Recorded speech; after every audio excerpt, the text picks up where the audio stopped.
Herkese salam. Bugünkü dərs izahımız indiki sadə zamandır. The present simple tense form. İngilis dilində cümlə qurarkən indiki sadə zamanda cümlə quruluşu bu şəkildə olur. Mübtada, xəbər və digər cümlə üzvləri. Yəni biz Azərbaycan dilində deyirik ki, mən üzməyi xoşlayıram. İngilis dilində isə belə deyirik. Mən xoşlayıram üzməyi. Yəni belə. Mən mübtada, xoşlayıram xəbər və üzməyi, nəyi tamamlıq. Bu şəkildə olur. İngilis dilində feillər üçüncü şəxsin təkində s qəbul edirlər. Bu nə deməkdir? Gəlin baxaq. I like, mən xoşlayıram. You like, sən xoşlayırsan. He likes. Üçüncü şəxsdə feilə s şəkildə artırılır. O xoşlayır. She likes, o xoşlayır. It likes, o xoşlayır. Məsələn, nə? It sümük xoşlayır, pişik süd xoşlayır və s. We like, biz xoşlayırıq. They like, onlar xoşlayırlar. Deməli, dərsi ümumiləşdirilək. İndiki sadə zamanda feillər üçüncü şəxsin təkində, yəni he-də, she-də, it-də s qəbul edirlər. Misal gətirirəm. Murad likes, Səma likes, Miray likes, İmran likes. Ya da məsələn, the dog likes, it xoşlayır, the cat likes və s. Yalnız üçüncü şəxsin təkində indiki zamanda feillər s qəbul edirlər, qalanlarda feillər olduğu kimi qalır. Sonu s, 2s, s-h, yəni ş, c-h, yəni ç, t-c-h, x, o ilə bitən feillərdə isə sonuna s yox, s artırılır. Məsələn, go sözünü keçmişik, getmək, o hərfi ilə bitdiyi üçün üçüncü şəxsdə buna s yox, s artırırlar. I go, mən gedirəm. You go, sən gedirsən. He goes, o gedir. She goes, o gedir. It goes, məsələn, hansısa it, pişik, heyvan gedir. We go, biz gedirik. They go, onlar gedirlər. Gəlin görək, sual verərkən, inkar edərkən nə edirik? Biz əmizar dərsi keçəndə öyrənmişdik ki, bir cümlədə əmizar varsa, sualda əmizar cümlənin əvvəlinə keçirdi. İnkarda isə əmdən, ardan, izdən sonra not qoyurdu. Və bayaqdan yuxarıda qurduğumuz cümlələrdə görürsünüz, əmizar yoxdur. Məsələn, mən üzməyə xoşlayıram. Görürsünüz, bu cümlədə əmizar yoxdur. Bəs necə edək? Sual verərkən do, does köməkçi feillərindən istifadə edirik. İnkarda isə do not, yəni don't, does not, yəni doesn't istifadə edirik.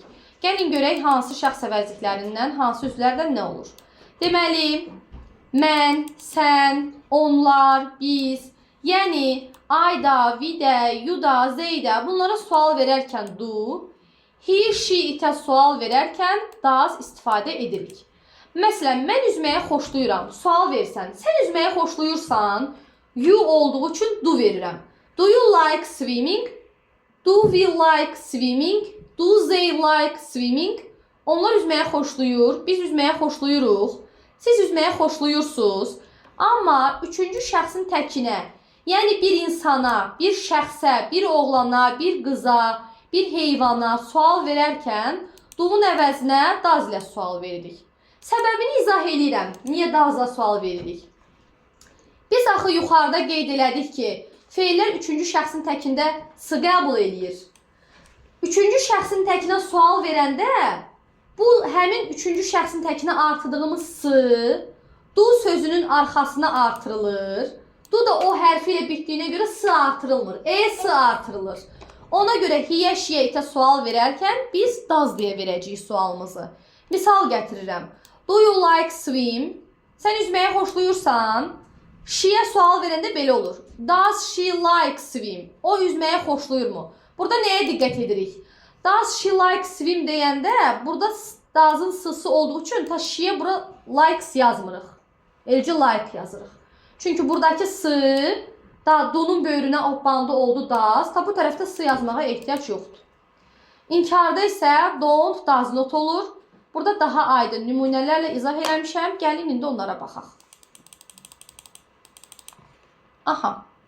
Deməli, nümunə 1. Sara she olduğu üçün Sara likes apples. Sara almaları xoşlayır.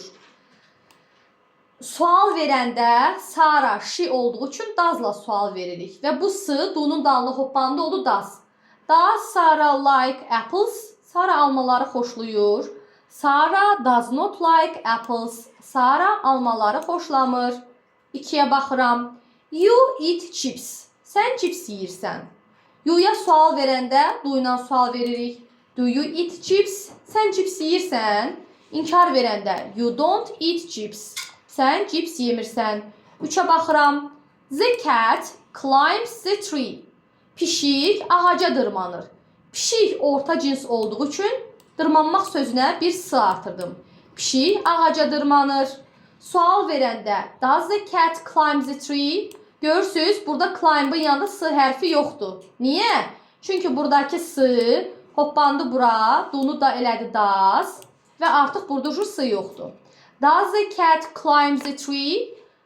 Pişik ağaca dırmaşır. İnkarda the cat doesn't climb the tree. Pişik ağaca dırmaşmır. İndiki zaman, sadə zamanın zaman zərflərinə baxaq. Always, həmişə. Usually, adətən. Often, tez-tez. Never, heç vaxt. Sometimes, bəzən.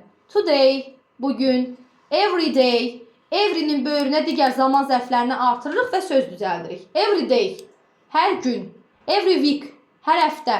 Every month, hər ay. Every year, hər il. Seldom, nadir hallarda. Ondan aşağıya diqqət eləyək. Bunlar yeni biliklərdir bizim üçün. Once a week, həftədə bir dəfə. Once a month desəm, ayda bir dəfə. Once a year desəm, ildə bir dəfə. Yəni once bir dəfə. Twice-a baxıram. Twice a month, ayda 2 dəfə. Burada month'ın əvəzinə week yazsam, həftədə 2 dəfə. Məsələn, mən həftədə 2 dəfə ingilis dili hazırlığına gedirəm. I go to English tutoring twice a week. Twice a week, həftədə 2 dəfə. Twice a month, ayda 2 dəfə. Twice a year, ildə 2 dəfə və s. At Mondays, birinci günlər. At 4 o'clock. Təbii ki, burada Monday'in əvəzinə Tuesday, Wednesday, Sunday da ola bilər. Mən hər 6-cı günlər parka gedirəm. İndiki sadə zaman. Mən hər 1-ci günlər ingilis dilinə hazırlığa gedirəm. İndiki sadə zaman. At 4 o'clock'un əvəzinə 2, 3, 5, lüboy saat ola bilər. Saat 4-də çimirəm. Saat 2-də yatıram. Saat 5-də kinoya baxıram. Hamısı indiki sadə zaman. Every season, hər fəsil. Deməli, dərsimiz oldu indiki sadə zaman. Qaydamız bu oldu ki, feillər 3-cü şəxsin təkində S şəkilçisi qəbul edir. Feillərə sual verərkən do-dan, does-dan istifadə edirik. I-da, we-də, you-da, they-də do ilə sual veririk. He, she, it-də does-la sual veririk. İnkarda isə don't və does not-dan istifadə edirik. Bugünkü dərsimiz bu qədər. Nə isə başa düşməsələr, şagirdlərim yenidən soruşmaqdan çəkinməsinlər. Sağ olun, hələlik.